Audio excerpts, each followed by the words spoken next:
Throughout the world, legends exist of ghosts and spirits. Whether to frighten young children into being good boys and girls, or if they possibly tell tales of truth, these stories are passed down from generation to generation. In this Paranormal TV one-on-one story, we explore the Russian legend of the Domovoi.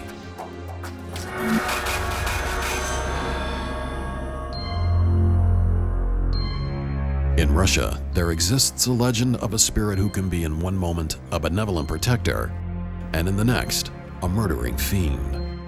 This two-faced phantom is known as a Domovoi.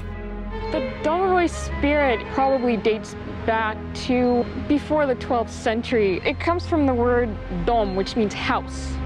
So it's directly linked to the house. The word Domovoi itself means of the house. Sometimes he'll be in the form of an ancestor spirit, like a grandfather. Other times he'll just be a generic kind of old man, a short, small old man with unkempt clothing. A lot of times, however, he'll also appear as a pet, a dog or a cat. He's not a ghost in the sense that we think of ghosts. I think there's a little bit of a confusion sometimes, especially in modern scholarship, as to what exactly he is. Most people do agree that he is some sort of remnant of ancestor worship. And like the honored dead in other cultures, a Domovoi who is treated well is said to bring harmony to Russian households. Basically, he tries to look out for the family that he lives with, unless they do something to anger him. If they've made him angry, he's liable to do a lot of mischievous and sometimes pretty negative kind of thing. The Domovoi touching you at night is a sign of something that's going to happen. And it depends on the kind of touch that it is. If the touch is warm and soft and furry, it's a sign of really good luck. It means that something good's going to happen. The harvest is going to go well. Good luck is going to be brought to that family. However, a cold, clammy kind of touch from the Domovoi indicates a very bad sign. The Domovoi is arguably one of the most ill-tempered spirits in all of ghost lore. There's a story of a woman who she'd never been married. She's living by herself, and she had a Domovoi that was taking care of the house, and every night before she would go to bed, he would brush out her hair and he would braid it.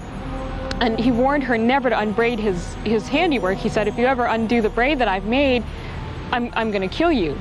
Well, it so happened that she was going to get married. She finally was going to get married, and he was probably not very pleased about this. A few days before the wedding, the woman decided to try on her wedding gown. She thought she might look prettier with her hair down, so without thinking, she undid the Domovoi's braid. Some hours later, the woman's niece came to visit, but could not find her aunt anywhere. Then, the young woman entered her aunt's bedroom. Laying on the bed, the woman was still dressed in her wedding gown. Her hair was beautifully braided, and she appeared to be asleep. But when the girl looked closer, she realized the woman's beautiful braid was tightly twisted around her neck, as punishment for ignoring his warning. The Domovoi had strangled the woman to death. That's the kind of things that the Domovoi might do. He'll sometimes kill people when they've displeased him, and usually it's by strangulation.